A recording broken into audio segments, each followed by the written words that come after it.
you here. I heartily welcome you. Welcome, Rajiv sir.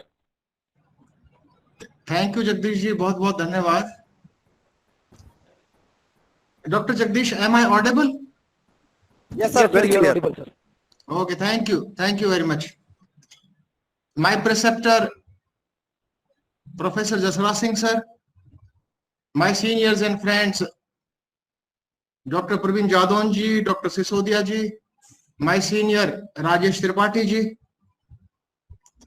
मेरे छोटे भाई जगदीश जी और यहाँ उपस्थित सुनने वाले सभी सहभागी, सबसे पहले मैं आप सभी का धन्यवाद ज्ञापित करता हूं कि आपने मुझे इस प्लेटफॉर्म पर यह अवसर प्रदान किया। I am directed by my senior doctor Praveen Singh Jadaun. Not only directed, I am ordered to deliver my lecture, to speak something, so I am trying my level best. और ये मेरे लिए सबसे अच्छी बात यह है कि मेरे गुरु प्रोफेसर जसराज सिंह जी के काफी शिष्य इस प्लेटफॉर्म पर अभी उपस्थित हैं, तो एक बहुत अच्छा मौका है कि एक ही गुरु के कई शिष्य एक ही प्लेटफॉर्म पर उपस्थित हैं। मुझे कहा गया है कि कुछ रिसेंट ट्रेंड्स एंड इनोवेशंस की बात करूं, specially from the field of physical education and योग।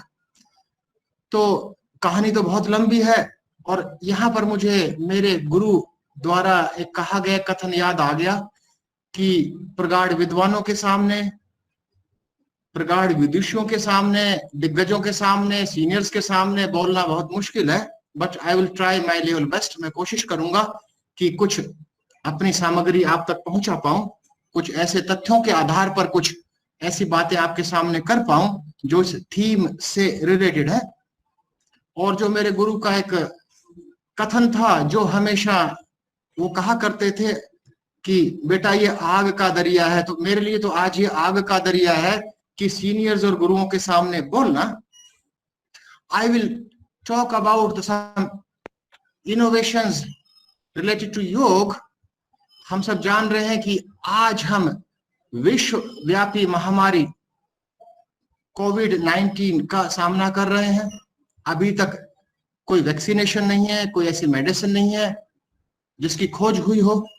इससे पहले we were free to do any type of activity, हम स्वतंत्र थे कि किसी भी प्रकार की गतिविधि कर सकते थे ना। बट नाउअडेज, आज के दिन हम सभी we are living in a bubble, we are living in a protective layer, एक रक्षात्मक कवच अपने चारों तरफ बनाए हुए हैं। और हम सब जानते हैं कि क्योंकि किसी भी तरह के वैक्सीनेशन की उत्पत्ति नहीं हुई है, ना ही कोई ऐसी मेडिसिन है, तो हमारा तो एक रक्षात्मक कवच एक ही है, टू इम्प्रूव आवर इम्यूनिटी। हम अपनी रोग प्रतिरोधक क्षमता को बढ़ाएं, तो उसके लिए योग बहुत ही एक अच्छा उचित माध्यम है। योग के माध्यम से तो I will quote some research studies, कुछ ऐसे शोध और अनुसंधान पर आधारित खोजों को आपके सामने, आपके समक्ष में शेयर करूंगा, जिनके आधार पर हम कह सकते हैं कि yes, we should adopt yogic practices in our life to improve our immunity. हम अपनी रोग प्रतिरोधक क्षमता को बढ़ाने के लिए हमें अपनी जीवन शैली में कुछ योग अभ्यासों को शामिल करना चाहिए। Jagdish ji, M I audible? Jagdish ji, मेरी आवाज तो आ रही है ना?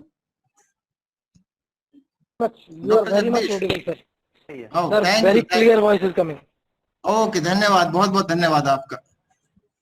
बात कर रहे थे कि योग के माध्यम से, तो there are several research studies which are published in reputed journals, and these proves that योग leads to increase in our immunity। तो थोड़ा सा इम्यूनिटी के बारे में, थोड़ा सा रोग प्रतिरोधक क्षमता के बारे में भी जानेंगे कि रोग प्रतिरोधक क्षमता क्या है। वैसे एक बेसिक आइडिया हम सबको है कि रोग प्रतिरोधक क्षमता क्या है, पर कुछ साइंटिफिक वे में बात करेंगे, साइंटिफिक वे में कि ये रोग प्रतिरोधक क्षमता क्या है। उससे पहले योग से शुरू करते हैं। हम सब जानते हैं कि there is no standardisation in the field of yoga, कि योग के क्षेत्र में स्तरीयता नहीं है। यहाँ पर स्तरीयता का जो स्तरीयता, स्टैंडर्डाइजेशन से मेरा अर्थ है कि विभिन्न प्रकार का साहित्य बाजार में, मार्केट में उपलब्ध है, अलग अलग योगियों ने, अलग अलग समय के योग के ज्ञाताओं ने, प्रगाढ़ विद्वानों ने, प्रगाढ़ विदिशियों ने इसमें अपना इंडिविजुअल इम्पैक्ट, अपना व्यक्तिगत प्रभाव जोड़कर थोड़ा सा हम सबको भ्रमित कर दिया गया है। लेकिन यहां पर बात करेंगे एक स्टैंडर्डाइज्ड लिटरेचर के आधार पर, एक स्तरीय साहित्य के आधार पर। I will discuss on the basis of standardised literature. अगर हम बात करें कि योग के क्षेत्र में कौन बड़ा प्रगाढ़ विद्वान है, तो एक नाम तो हम सबके सामने आता है, महर्षि पतंजलि, कि Maharshi Patanjali is known as father of yoga. ऐसा कुछ लोगों का मानना है, कुछ योगियों का मानना है, कुछ योग के ज्ञाताओं का या योग के प्रगाढ़ विद्वानों का मानना है। ठीक है, पिता कौन? जिसने जन्म दिया। और महर्षि पतंजलि का जन्म कब हुआ? 148 से 184 बीसी के आसपास जन्म हुआ, मतलब इसका अर्थ कि 2-2,500 साल पहले। If Maharshi Patanjali is known as father of yoga, इसका अर्थ तो यह हुआ कि योग की उत्पत्ति ही 2-2,500 साल पहले हुई होगी। लेकिन योग के क्षेत्र की यदि हम बात करें तो योग की तो जो नॉन हिस्ट्री भी है, जो ज्ञात इतिहास है, वह ज्ञात इतिहास भी इंडस वैली की बात करें, सिंधु घाटी की सभ्यता की बात करें, वहां रॉक इंस्क्रिप्चर्स, प्रस्तर अभिलेखों पर योग के बारे में लिखा हुआ पाया गया है। और वहां की जो मुद्राएं थी, जो मुद्रा पर भी आसन अंकित था, जिसमें कि एक उदाहरण है भद्रासन का, और भद्रासन योग के क्षेत्र में एक काफी विकट आसनों की श्रेणी में है। तो यह तो एक नॉन फैक्ट है, ये तो एक क्लियर है, बिल्कुल ही स्पष्ट है कि उस समय भी इंडस वैली में भी योग का अभ्यास किया जाता था। इंडस वैली की बात कब? लगभग 3900 बीसी, मतलब 6000 साल पहले। तो योग की तो नॉन हिस्ट्री भी 6000 साल पुरानी है। तो लेकिन ये जरूर है कि महर्षि पतंजलि ने योग को एक वैज्ञानिक आधार प्रदान किया, कि उससे पहले पारंपरिक योग चलन में था। द ट्रेडिशनल योग was in practice before the birth of महर्षि पतंजलि। लेकिन उन्होंने योग को एक साइंटिफिक आधार प्रदान किया, योग को एक वैज्ञानिक आधार प्रदान किया। फॉर एग्जाम्पल, उदाहरण के तौर पर, ही क्लासिफाइड आवर थॉट वेव्स और वृत्तिज साइंटिफिकली, प्रमाण, विपर्य, विकल्प, निद्रा, स्मृति, इन दिस वे। तो लेकिन महर्षि पतंजलि प्रगाढ़ विद्वान तो थे ही, क्योंकि उन्होंने केवल योग नहीं, केवल हम योग तक जानते हैं कि उन्होंने हमें योग सूत्र दिया, समाधिपाद, साधनपाद, विभूतिपाद, कैवल्यपाद, ऐसा नहीं है। इसके अतिरिक्त भी उन्होंने हमें 2 साहित्य दिए। एक साहित्य हमें दिया व्याकरण Mahabhashya, to eliminate the impurities of speech. उन्होंने हमें दिया आयुर्वेद महासंपदा, to eliminate the impurities of body. और तीसरा तो हम सब जानते हैं, Yoga Sutra, to eliminate the impurities of mind.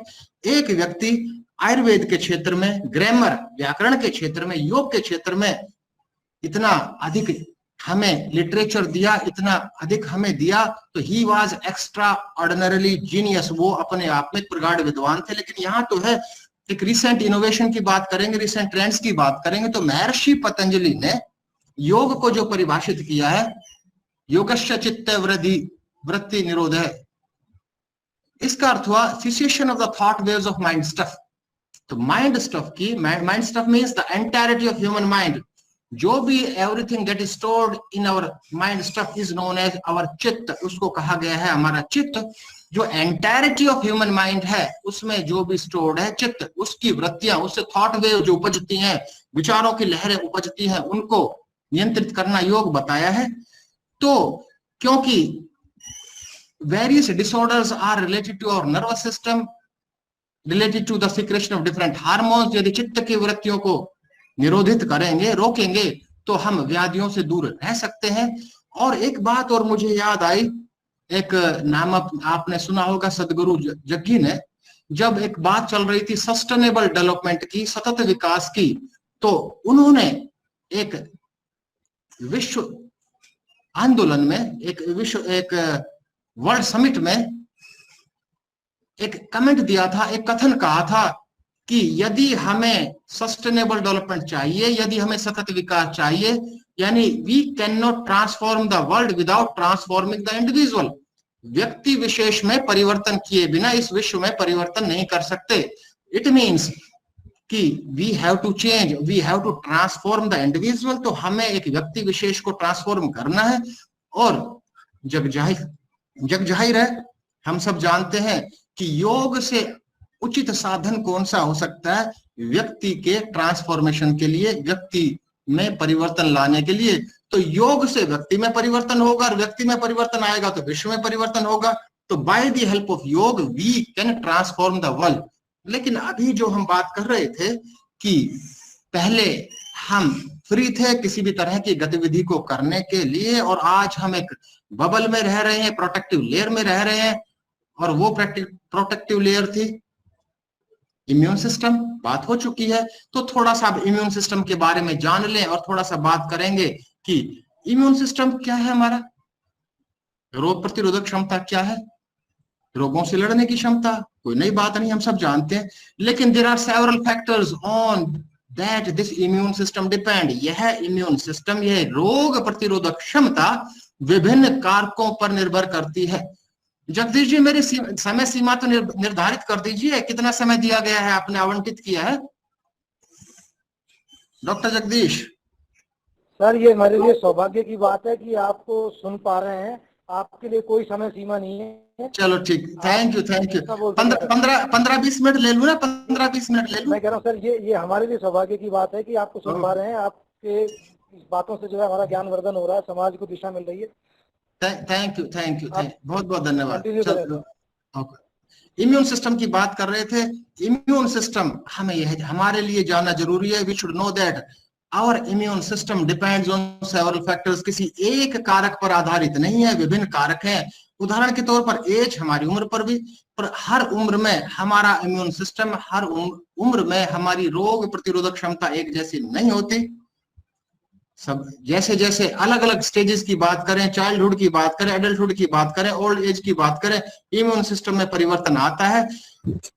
Gender, दोनों लिंगों में, जेंडर में means male female both do not possess the same type of immunity, दोनों में भी फर्क है। और फर्क भी उम्र अनुसार है कि किसी एक स्टेज में मेल्स में डोमिनेट करता है हमारा इम्यून सिस्टम, किसी एक स्टेज में फीमेल्स में डोमिनेट करता है। हमारी ईटिंग हैबिट्स पर भी काफी हद तक निर्भर करता है, खाने की आदतों पर भी निर्भर करता है कि हमारी खाने की आदतें कैसी हैं, जो खान पान है। हमारे मेडिकल स्टेटस पर भी निर्भर करता है कि हमारा जो मेडिकल स्टेटस कैसा है, और हमारी ट्रेनिंग किस प्रकार का हम प्रशिक्षण सत्र कर रहे हैं, जो ट्रेनिंग हमारा सेशन है उस पर निर्भर करता है। और एक और बहुत महत्वपूर्ण कारक है फिटनेस लेवल। हमारी फिटनेस भी रोग प्रतिरोधक क्षमता को नियंत्रित करती है। हम सबकी सूचना के लिए इन सब कारकों में से कुछ ऐसे कारक है जो हमारे नियंत्रण में नहीं है, हम कुछ कर ही नहीं सकते।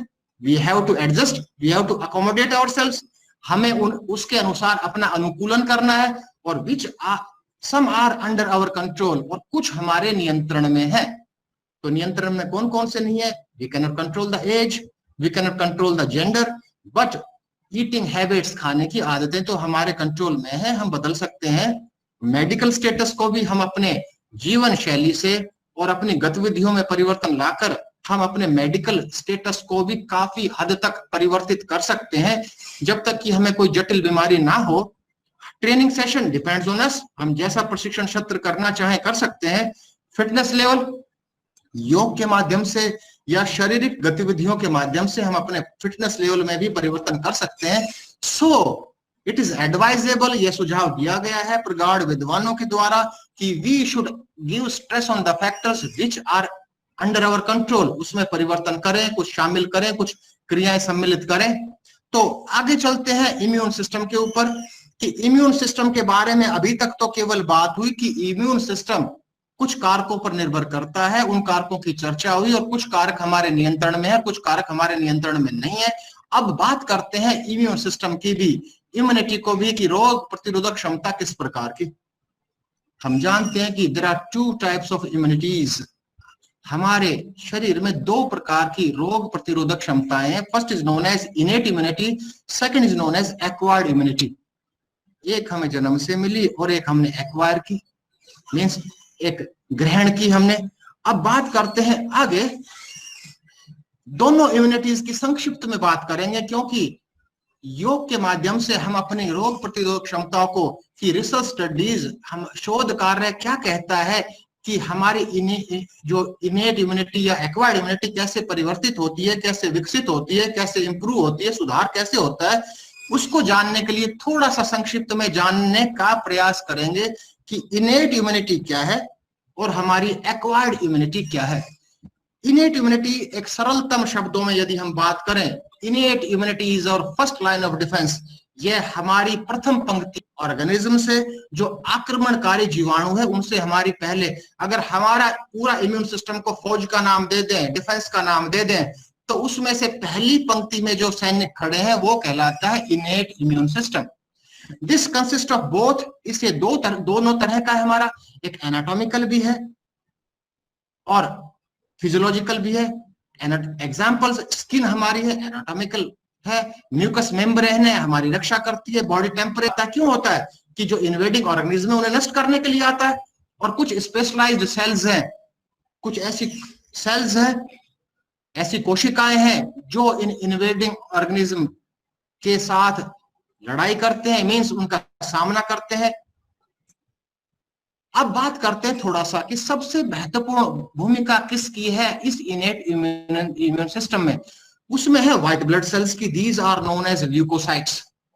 तो कुल मिलाकर ल्यूकोसाइट क्या है, एक हेल्दी इंडिविजुअल में 45,000 से 4,500 से लेकर 11,000 तक हमारे एक ल्यूकोसाइट्स में व्हाइट ब्लड सेल पाए जाते हैं हेल्दी इंडिविजुअल में। हमारी बोन मैरो में जो हड्डी के बीच का जो होलो पार्ट है बोन मैरो, वहां से ये उत्पादित होते हैं। These are produced by the bone marrow. और ये हमें डिफेंड करते हैं, हमारी रक्षा करते हैं। जो कि इंफेक्शियस डिजीज है, कोई ऐसी डिजीज है, बीमारी है, इंफेक्शियस डिजीज है जो हमें घेरती है, या कोई फॉरेन मटेरियल है जो हमें घेरता है। और there are 2 different types of leukocytes. ये भी जो व्हाइट ब्लड सेल्स हैं 2 प्रकार के हैं, फैगोसाइट्स और लिम्फोसाइट्स। और फैगोसाइट का एक काम है च्यू अप करते हैं, जो इन्वेडिंग ऑर्गेनिज्म, जो आक्रमणकारी जीवाणु है उनको च्यू अप करते हैं, नष्ट करते हैं। और लिम्फोसाइट क्या करते हैं कि भूतकाल में जो इन्वेडिंग ऑर्गेनिज्म में हमारे शरीर पर जो आक्रमण किया था उन्हें याद रखते हैं, रिकॉग्नाइज करते हैं। तो इसमें से अभी तक हमने बात की ल्यूकोसाइट्स की। Leukocytes means white blood cells. अब बात करते हैं ग्रेनुलोसाइट्स की। ग्रेनुलोसाइट्स की, इन सब की चर्चा, चाहे ल्यूकोसाइट की बात करें चाहे ग्रेनुलोसाइट की बात करें, इन सब की चर्चा हम केवल इसलिए कर रहे हैं कि जो रिसेंट स्टडीज है, रिसर्च शोध कार्य है, वो कहेगा कि भाई इसमें वृद्धि हुई, इसमें वृद्धि हुई, उसमें वृद्धि हुई। उसके आधार पर अंत में निष्कर्ष लेंगे कि यस इट इज प्रूव्ड। तो उसे एक आधार बनाने का प्रयास कर रहे हैं इनेट इम्यून सिस्टम और एक्वायर्ड इम्यून सिस्टम को जानने के बाद। और जो मेरे प्रस्तुतिकरण का आखिरी भाग होगा, अंतिम चरण होगा, उसमें रहेगा सजेस्टिव वेज कि हमें अपने जीवन में किस प्रकार का शेड्यूल अपनाना चाहिए जो हम अपने इम्यून सिस्टम को स्ट्रॉन्ग कर पाए, मजबूत बना पाए। तो इसमें ग्रेनुलोसाइट्स की भी बहुत भूमिका है इनेट इम्यून सिस्टम में। पहले प्रकार की रोग प्रतिरोधक क्षमता में इसमें ये बनी रहती है पीएमएन सेल्स के द्वारा। और 3 प्रकार के पीएमएन सेल्स हैं जो कि आप सबने नाम सुना होगा, न्यूट्रोफिल्स हैं, बेसोफिल्स हैं, एओसिनोफिल्स हैं। इन तीनों की एक विशेष भूमिका है इनेट इम्यून सिस्टम में। एक एक की बात करते हैं संक्षिप्त में। जो पहला है, क्योंकि ये ग्रेनुलोसाइट्स का पार्ट है तो हम कह सकते हैं न्यूट्रोफिल को कि न्यूट्रोफिल ग्रेनुलोसाइट्स लगभग 4000 से 7000 सेल्स पर माइक्रोलीटर ऑफ ब्लड रहता है, जो यानी 4000 से 7000 सेल्स पर माइक्रोलीटर ऑफ ब्लड है। और ये दीज फाइट अगेंस्ट इन्फेक्शंस। यदि हमारे शरीर में किसी भी प्रकार का बैक्टीरियल इन्फेक्शन होता है, if the bacterial infection occurs in our body, the neutrophils travel to the infected area, यानी दीज सर्च द टारगेट्स और न्यूट्रलाइज कर देते हैं इन्वेडिंग ऑर्गेनिज्म को। जिसने भी ये they search their targets since this is present in the blood, रक्त में पाया जाता है, रक्त प्रवाह करता है, तो अपने टारगेट को ढूंढते हैं। जहां भी जिस भी अंग में, हमारे शरीर के अंग में वो टारगेट मिलता है, उसको हमला करके, एक साधारण भाषा में कहेंगे अटैक करके उसको नष्ट करते हैं। दूसरा ग्रेनुलोसाइट है एओसिनोफिल। 0 से 500 सेल्स पर माइक्रोलीटर ऑफ ब्लड एक हेल्दी इंडिविजुअल में पाए जाते हैं। तीसरे की बात करते हैं, that is known as basophil granulocytes. 0 से लीटर ऑफ ब्लड पाए जाते हैं किसी भी हेल्दी इंडिविजुअल में। ये भी जो पिछला था एओसिनोफिल, जो एओसिनोफिल का कार्य था लगभग उसी प्रकार का कार्य करते हैं। These are also involve in the allergic reactions. ये भी हमारी एलर्जिक रिएक्शन में रक्षा करते हैं। अगेन आई रिपीट, हमने ल्यूकोसाइट की बात की, रक्षा करते हैं, इनेट इम्यून सिस्टम का पार्ट है। हमने ग्रेनुलोसाइट्स की बात की और तीनों प्रकार के ग्रेनुलोसाइट्स की बात की, न्यूट्रोफिल की बात की, बेसोफिल की बात की, एसिनोफिल की बात की। अब बात करते हैं मोनोसाइट्स की। मोनोसाइट भी एक प्रकार का व्हाइट ब्लड सेल है, बोन मैरो में प्रोड्यूस होता है, और न्यूट्रोफिल की तरह ही this is also responsible for phagocytosis. It means phagocytosis means the of foreign substances, of the chewing of the foreign substances. तो अब बात करते हैं दूसरे की। ये केवल हमने संक्षिप्त बात की, हमने इनेट इम्यून सिस्टम की चर्चा की संक्षिप्त में, जाना कि जो विभिन्न हमारे सेल्स हैं, चाहे ल्यूकोसाइट हो, चाहे ग्रेनुलोसाइट्स हो, चाहे न्यूट्रोफिल हो, चाहे बेसोफिल हो, चाहे एसिनोफिल हो, उन सब की बात हुई कि उनकी क्या उपयोगिता है, किस प्रकार की। अब बात करते हैं एक्वायर्ड इम्यून सिस्टम की। ये पहले बात हो चुकी है कि जो इनेट इम्यून सिस्टम था वो हमारी फर्स्ट लाइन ऑफ डिफेंस है, सैनिक है, पहली पंक्ति में खड़े हैं, हमारी रक्षा कर रहे हैं। इसको हम कह सकते हैं this is a second kind of protection, ये दूसरे प्रकार की प्रोटेक्शन है, दूसरे प्रकार की हमारी रक्षा है। इसको अलग अलग नामों से, अलग अलग रूपों में जाना जाता है। This is known as adaptive और एक्टिव इम्यूनिटी। हमारी एक्टिव इम्यूनिटी हमने डेवलप की। This develops throughout the life, जीवन पर्यंत यह विकसित होती रहती है। इसमें किसका सबसे महत्वपूर्ण भूमिका है? इसके उत्तर में लिम्फोसाइट्स। और एक हेल्दी इंडिविजुअल में 2000 से 5000 सेल्स पर माइक्रोलीटर ऑफ ब्लड पाए जाते हैं। और सबसे महत्वपूर्ण बात कि ये एक्वायर्ड इम्यून सिस्टम कैसे विकसित होता है और किस पर निर्भर करता है, उसको जानना जरूरी है। हम सब जानते हैं, केवल दो ही है। It means if the adults are exposed to a disease, की भूतकाल में किसी भी बीमारी ने हमें जकड़ा, उस कारण से हमारे शरीर में एंटीबॉडीज विकसित हुई और वो हमारी रक्षा करती हैं यदि दोबारा वो अटैक हो। तो आज के कोरोना जो 19 की जो विश्वव्यापी महामारी है, यदि इस पर डिपेंड रहे, ये तो एक व्यंग सा हो जाएगा, संभव ही नहीं है, तो ये तो बात ही खत्म होगी। दूसरी बात है कि जो हम विकसित करते हैं ये डिपेंड करती है against, it means against disease through vaccination, कि किसी भी टीके के माध्यम से, और टीका अब तक बना नहीं है, वैक्सीनेशन की खोज अब तक हुई नहीं है। तो हमारे पास तो एक ही रास्ता बचा कि we have to improve our innate immunity. हमारे पास रास्ता केवल है कि हम अपनी इनेट इम्यूनिटी को विकसित करें, क्योंकि एक्वायर्ड इम्यूनिटी के लिए कोई वैक्सीनेशन नहीं है। तो इनेट इम्यूनिटी को विकसित करने के लिए योग अभ्यास, कुछ रिसर्चेस, कुछ शोध कार्य कहता है वर्तमान का जो हाल ही में आयोजित हुआ है, जो सिद्ध करता है कि टू ए ग्रेट एक्सटेंड, काफी हद तक हम अपनी इम्यूनिटी को, रोग प्रतिरोधक क्षमता को बढ़ा सकते हैं योग के अभ्यास से। एक और मैं बात आपको एक शेयर करना चाहूंगा एक्वायर्ड इम्यूनिटी के संदर्भ में। अभी तक तो हमने केवल बात की कि दो ही प्रकार से विकसित होती है, यदि वो बीमारी हमें जकड़े तो एंटीबॉडीज विकसित हो जाती हैं, और दूसरा बात हुई कि वैक्सीनेशन के माध्यम से। अब बात हुई इसमें एक्वायर्ड इम्यूनिटी में जो मेन सेल्स हैं, इसमें बी लिम्फोसाइट्स और टी लिम्फोसाइट्स की बहुत महत्वपूर्ण भूमिका है। पहले मैं जो बता चुका हूं, यदि हम अपने रोग प्रतिरोधक क्षमता को एक सेना का रूप दे दें, मिलिट्री कहें, डिफेंस कहें, तो जो बी लिम्फोसाइट्स हैं, ये हमारा क्या है कि मिलिट्री इंटेलिजेंस सिस्टम है। ये सूचना ज्ञात कर रहे हैं कि शरीर के किस भाग में, शरीर के किस अंग में किस इन्वेडिंग ऑर्गेनिज्म ने, किस आक्रमणकारी ने आक्रमण किया है, नुकसान पहुंचाने का प्रयास कर रहा है। वो दे सीक ओनली इंफॉर्मेशन, वो सूचनाएं संग्रहित करते हैं और वो सूचनाएं संग्रहित करके टी लिम्फोसाइट्स के पास पहुंचाते हैं। तो टी लिम्फोसाइट्स सैनिक हो गए। कह सकते हैं कि जो सूचनाएं मिली बी लिम्फोसाइट्स के माध्यम से, means by the help of military intelligence system, जो कि बी लिम्फोसाइट्स कहलाते हैं। उदाहरण के, काल्पनिक उदाहरण के, एक हाइपोथेटिकल परिकल्पना पूर्ण उदाहरण से हम समझने का प्रयास कर रहे हैं। तो टी लिम्फोसाइट एक सैनिक के रूप में these destroy the invading organism, ये डिस्ट्रॉय कर रहे हैं, जो आक्रमणकारी है, जीवाणु है, उनको ये नष्ट कर देते हैं। जो कि आइडेंटिफाई किसने किए? मिलिट्री इंटेलिजेंस सिस्टम ने। और मिलिट्री इंटेलिजेंस सिस्टम कौन सा है? B lymphocytes.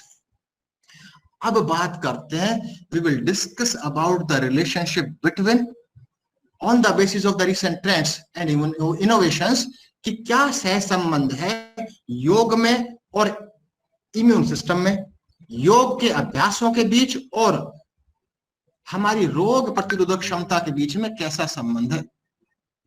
सबसे पहली रिसर्च जो कि 2019 में भी पब्लिश हुई, एक रिसर्च हुई, और 2015 में भी हुई, विभिन्न शोधकर्ताओं ने आयोजित की हुई, गोयल एंड अग्रवाल ने भी आयोजित की, खान एंड अख्तर ने भी आयोजित की हुई, on the basis of that study that is published in A reputed journal. और वो जर्नल के माध्यम से जो एक शोध पत्र प्रकाशित हुआ है वो सिद्ध करता है bye the help of yoga practices, or this yoga practice has positive effect on WBC, means leukocytes, and these leukocytes, white blood cells,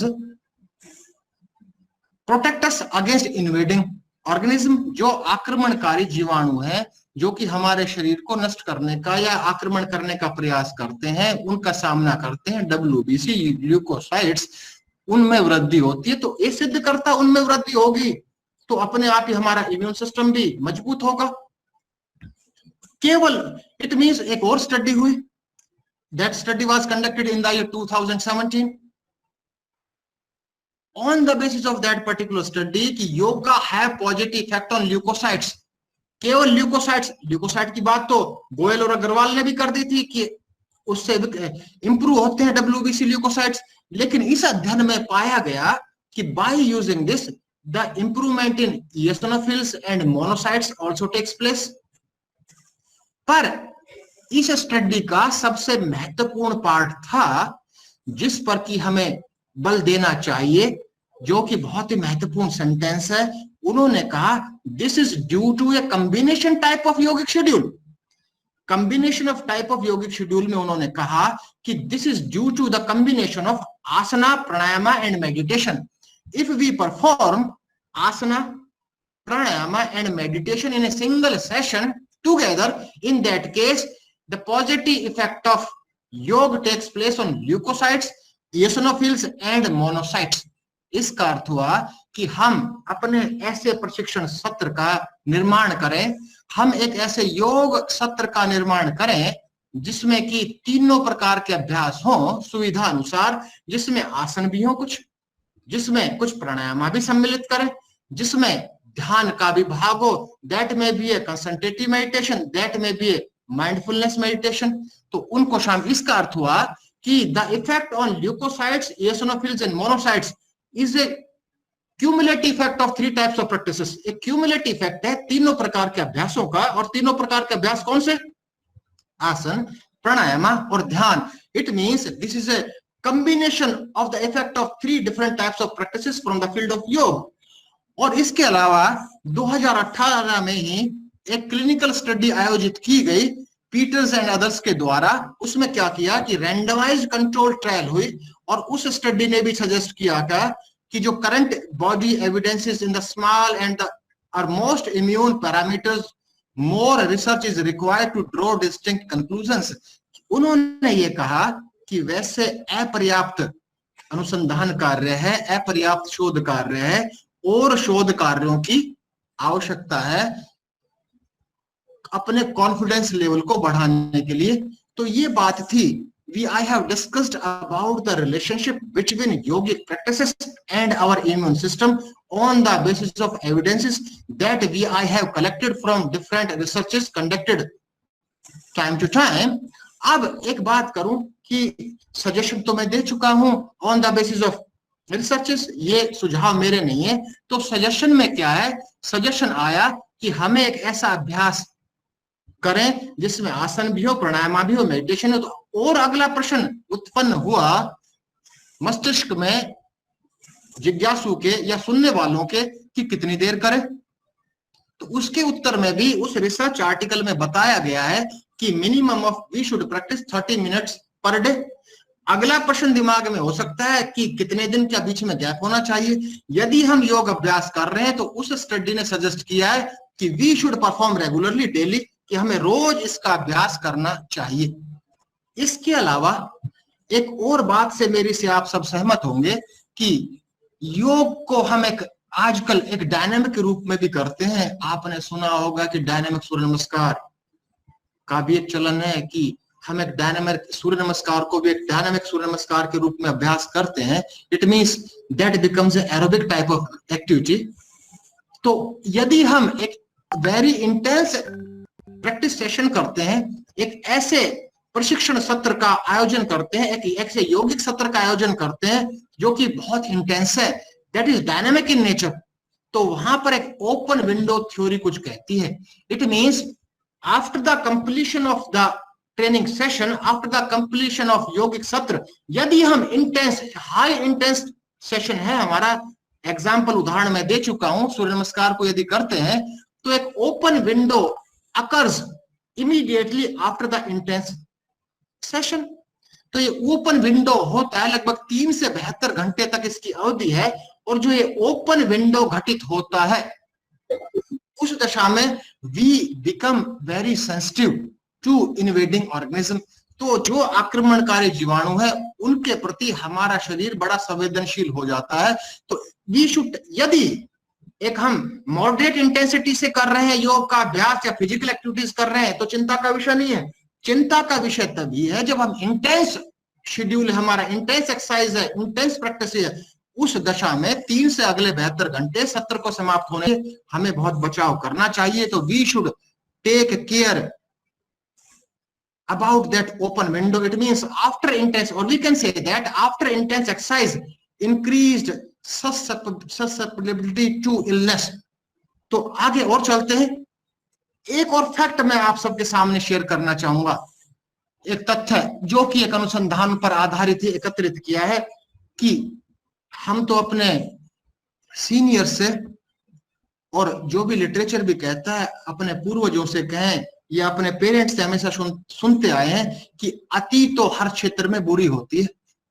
तो यदि हम अति करें प्रैक्टिस सेशन में भी, यदि हम यह धारणा बना लें कि जितना हम अभ्यास करेंगे, योग का अभ्यास करेंगे, जितना ही फिजिकल एक्टिविटीज करेंगे, उतना ही हमारा इम्यून सिस्टम मजबूत होगा या उतना ही हमारा सकारात्मक प्रभाव पड़ेगा, वो भी भ्रम है। तो I have collected some endurance training facts, कि जिसमें उदाहरण एक है योग के क्षेत्र से कि हम डायनामिक सूर्य नमस्कार करें in the form of endurance training, in the form of long term training, in the form of aerobic type of training. तो उस समय सब कुछ फैक्ट्स हैं, and these facts are produced और पब्लिश्ड इन 2012 में एक ट्रेनिंग पीक्स नाम का जो एक पब्लिकेशन है वहां प्रकाशित हुआ, and the article was written by Ben Greenfield। उन्होंने कहा कि कोई भी व्यक्ति विशेष यदि एक सेडेंटरी लाइफ से और एक एक्सरसाइज प्रोग्राम में प्रवेश करता है, if we jump from a sedentary lifestyle to the exercise program, that the differences in our sex drive takes place। तो सेक्स ड्राइव में क्या क्या डिफरेंसेस आएंगे, और केवल चेंज नहीं आएंगे, These are considered as a significant change। एक सार्थक परिवर्तन आएगा, सार्थक में से एक एक्चुअल परिवर्तन आएगा। लगभग अगर हम 20 मिनट से ऊपर या 20 मिनट तक एक विग्रस एक्सरसाइज करते हैं, विग्रस ट्रेनिंग शेड्यूल करते हैं, चाहे योग का हो, चाहे शारीरिक गतिविधियों का, फिजिकल एक्टिविटीज के माध्यम से हो, तो women are more sexually responsive. और पुरुषों में भी हायर टेस्टोस्टेरोन लेवल पाए गए हैं एक 20 मिनट्स ऑफ विग्रस एक्सरसाइज के बाद, और which it means in the simple words we can say that कि which correlate with higher sexual interest and behavior, हमारा sexual interest और behavior में भी परिवर्तन आएगा। लेकिन these are linked, सबसे महत्वपूर्ण बात, but these are linked with a short and intense exercise। दूसरी तरफ एक और बात करते हैं, if we do too much exercises, बहुत अधिक समय अवधि तक करें, तो this is associated with, जो यह संबंध रखती है डिक्रीज इन द टेस्टोस्टेरोन। और हम सब जानते हैं टेस्टोस्टेरोन है मेल सेक्स हार्मोन है, और डिक्रीज करेगा तो क्या दुष्परिणाम हो सकते हैं, we all know that, and which will lead to the decrease in the sexual desire also। और वही महिलाओं में कि जो 2 सेक्स हार्मोन है एस्ट्रोजन और प्रोगेस्टेरोन, उनके सिक्रेशन को भी कम करता है, तो क्या नकारात्मक प्रभाव हो सकते हैं, उसका भी हम अंदाजा लगा सकते हैं। तो कुल मिलाकर अब हम अपने योग सत्र को या फिजिकल एजुकेशन के यौगिक सत्र को या फिजिकल प्रैक्टिसेस के सत्र को कैसा बनाए, किस तरह का हो, तो हम सब जानते हैं कि एक्टिविटी स्पीड एक्टिविटी भी हो सकती है, स्ट्रेंथ एक्टिविटी भी हो सकती है और एंडोरेंस एक्टिविटी भी हो सकती है। Strength means to overcome resistance, speed means to overcome resistance with speed, और endurance means to delay the fatigue for longer duration, means performing any activity for longer duration. तो कुल मिलाकर सामान्य भाषा में हम अपने शेड्यूल में स्ट्रेंथ एक्टिविटी को शामिल करें अधिक, स्पीड एक्टिविटी को शामिल करें अधिक, या एंडोरेंस एक्टिविटी को शामिल करें अधिक। तो एंडोरेंस की तो बात हो चुकी है। अब बात कर रहे हैं कि जो स्ट्रेंथ एक्टिविटी या स्पीड एक्टिविटी शामिल करेंगे, यानी कि सूर्य नमस्कार को भी इन the form of speed type of activity करें, लॉन्ग ड्यूरेशन न करके, तो क्या है, these release a high amount of growth hormones. तो हमारे शरीर में अधिक ग्रोथ हार्मोन्स का सिक्रेशन होने लगता है, एंड अदर एनाबॉलिक हार्मोन्स का भी सिक्रेशन अधिक होना लगता है हमारे रक्त में। और दूसरी तरफ एंड्योरेंस ट्रेनिंग है, उसका कोई दूसरा ही प्रभाव होता है, वो हमारे कैटाबॉलिक हार्मोन अधिक सिक्रेट करते हैं। तो दोनों का प्रभाव अब पता होना चाहिए कि एनाबॉलिक हार्मोन क्या करते हैं। तो एनाबॉलिक हार्मोन क्या है, इंक्रीज करते हैं सेक्स ड्राइव को। एग्जाम्पल्स है इंसुलिन है, टेस्टोस्टेरोन है, एस्ट्रोजन है। और कैटाबॉलिक हार्मोन क्या करते हैं, अपोजिट इफेक्ट किसका, एनाबॉलिक हार्मोन का। उदाहरण कौन से हैं, कॉर्टिसोल है, प्रोजेस्टेरोन वगैरह वगैरह। तो लेकिन दूसरी तरफ ये एनाबॉलिक और कैटाबॉलिक हार्मोन, दोनों ही हार्मोन के बीच में एक उचित संतुलन चाहिए। The body requires similar amount of both types of hormones, that is known as catabolic hormones and anabolic hormone. But endurance athletes, ध्यान दीजिएगा, but endurance athletes produce much more catabolic hormones, example is cortisol, then do anabolic hormones, यानी suppress कर देगी testosterone के production को और हमारे जीवन पर भी प्रभाव डालेगा ये किसी भी रूप में। अब प्रश्न उठा कि सॉल्यूशन क्या हो, समाधान क्या हो, on the basis of recent researches, on the basis of recent publications। solution तो सामान्य सा है, that was also published in the training peaks। क्या है, कुल मिलाकर ऐसा सत्र का निर्माण करें जिसमें कि intensity should be high, volume should be less. बार बार यही बात हो रही है कि वॉल्यूम मींस टोटल ड्यूरेशन को, एक कुल अवधि को कम कर दें, स्पीड को बढ़ा दें, इंटेंसिटी अधिक हो। स्पेशली वर्तमान में जहां की विश्वव्यापी कोरोना महामारी का सामना कर रहे हैं उस दशा में, क्योंकि यहां हमारा पर्पस एक और है कि इम्यून सिस्टम को स्ट्रॉन्ग करना भी है।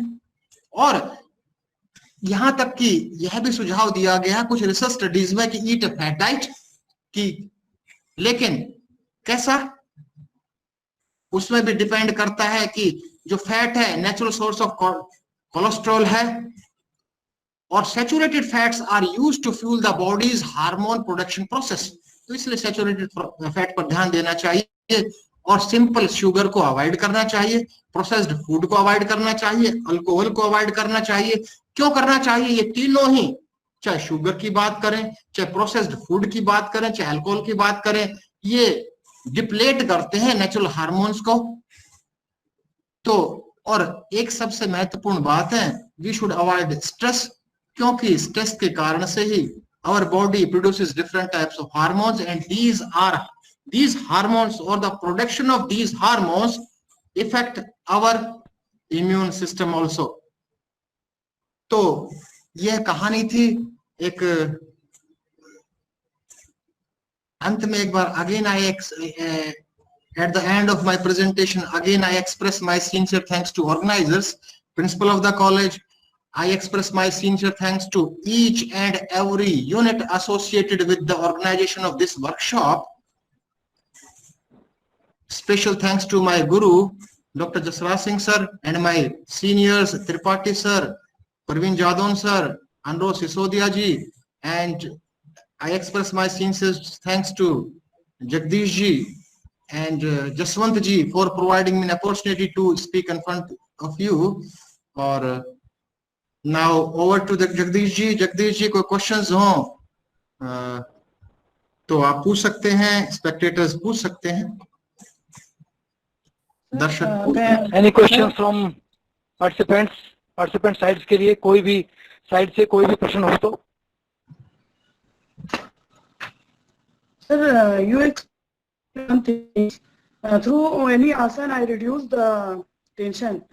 Can you tell me which asana benefit for this reducing the tension? Which asana is responsible for Yeah, reducing the tension. If suppose that anyone depression. आसन? यहाँ पर रिसर्च स्टडीज भी और जो लिटरेचर है, लिटरेचर तो साहित्य तो यही कहता है आसन नहीं, आप मेडिटेशन कीजिए। There are different types of meditative practices, चाहे सहयोग मेडिटेशन की बात करें, चाहे ट्रांसेंडेंटल मेडिटेशन की बात करें, चाहे सुदर्शन क्रिया की बात करें।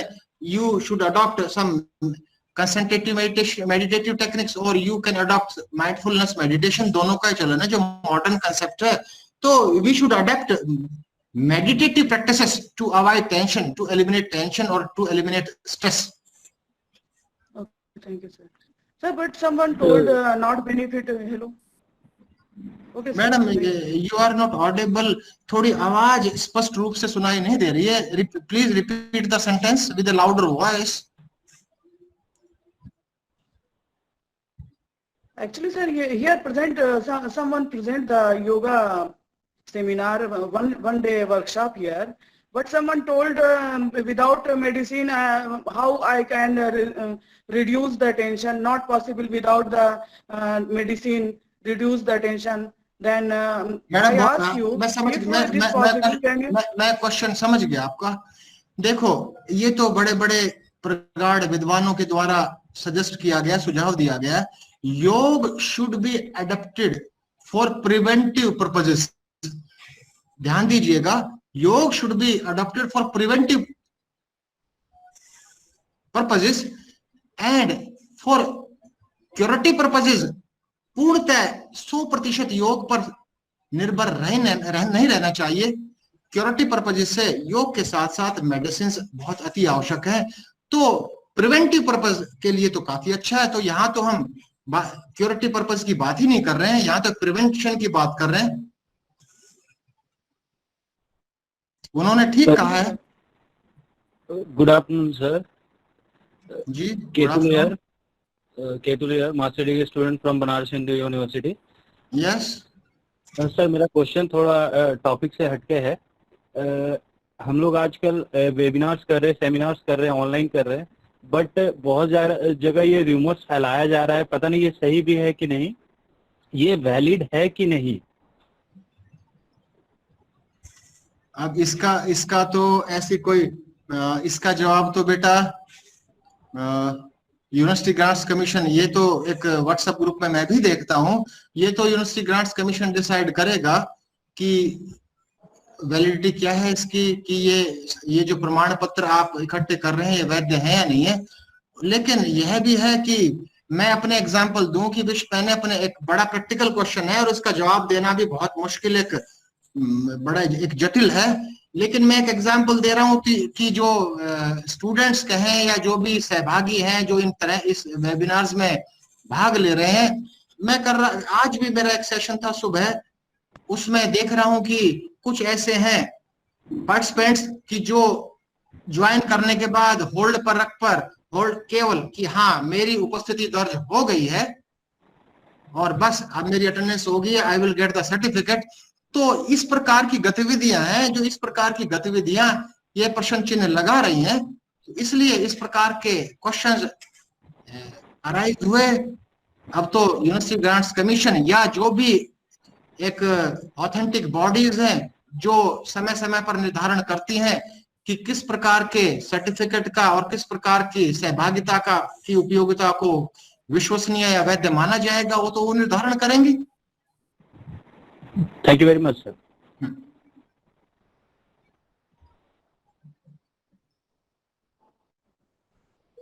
जगदीश और जी, कोई प्रतिभागी अगर कोई सवाल पूछना चाहता हो तो। Good afternoon sir. हाँ जी, गुड आफ्टरनून। सर मेरा क्वेश्चन है कि सर जैसे स्ट्रेस होता है सर और फियर होता है, एंजाइटी, क्या रिलेशन है सर? स्ट्रेस होता है, फिर क्या होता है सर? जैसे जी टर्म्स हैं सर, पहले बोलते हैं एंजाइटी है सर, हाँ, फियर है, फिर स्ट्रेस है, फिर डिप्रेशन है सर। मतलब ये जी। सर आपस में क्या रिलेशन है सर इनका, और सीक्वेंस में क्या पहले आता है सर इनमें से?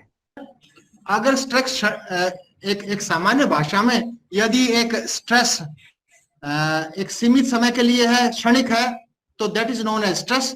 और वह स्ट्रेस काफी लंबे अंतराल तक आपने ग्रहण कर लिया, that is converted into depression. वो अवसाद में परिवर्तित हो गया। एक जो लॉन्ग टर्म एक्वाइजेशन है स्ट्रेस का, that is converted into depression. Thank you sir.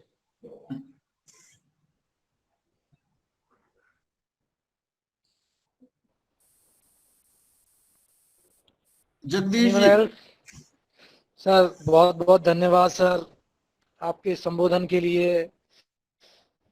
जो प्रेजेंट दौर में इस वैश्विक महामारी के दौर में जो इम्यून सिस्टम को बूस्टअप करने की, इसको स्ट्रॉन्ग करने की जो मुहिम है, उसके लिए आपने किस तरीके से योग, मेडिटेशन, प्राणायाम इसमें हमारी मदद कर सकते हैं, इस पर प्रकाश डाला, उसके लिए हम आपके बहुत बहुत आभारी हैं। और आपका संबोधन न केवल हमारे लिए बल्कि पूरे समाज के लिए एक प्रकाश पुंज का काम करेगा। आप आए, आपने हमें समय दिया, इतने बिजी शेड्यूल के बाद आपके यहाँ वर्कशॉप चल रही है, आप एक दूसरी जगह भी अभी आपका एक सेशन है, उसके बावजूद भी अगर आप हमारे लिए आए, उसके लिए हम आपका तहे दिल से आभारी हैं, पूरी ऑर्गेनाइजेशन टीम जगदीश सर, करता हूँ। बहुत बहुत धन्यवाद सर। हाँ thank you sir, thank you. Jagdish sir, अभी मुझे इजाजत है ना, इजाजत है ना छोड़ने के लिए? सर एक हमारे एक छोटे भाई और हैं, अनिल कुछ बोलना चाह रहे हैं सर। हाँ अनिल जी बताइए। अनिल जी। चौधरी सर हमारे गुरुजी हैं और हमारे कॉलेज में उनका व्याख्यान सुनकर हमें बहुत ही अच्छा लगा है। तो सर बहुत बहुत धन्यवाद, आपने अच्छा लेक्चर हमें दिया इम्यूनिटी के बारे में। सर आपसे पढ़ने की जो इच्छा वो कभी मरती नहीं है। आपकी जो क्लासेस हमने मास्टर डिग्री के की हैं आज भी याद हैं, और वो हम चाहते हैं कि समय दोबारा। सर बहुत बहुत धन्यवाद कि आप हमारे साथ। थैंक यू अनिल, बहुत बहुत धन्यवाद। बहुत ही एक इट्स ऑनर फॉर मी, ये मेरे लिए गर्व की बात है कि मेरे शिष्यों का फीडबैक मेरे लिए सर्वोपरि है। Thank you. Thank you.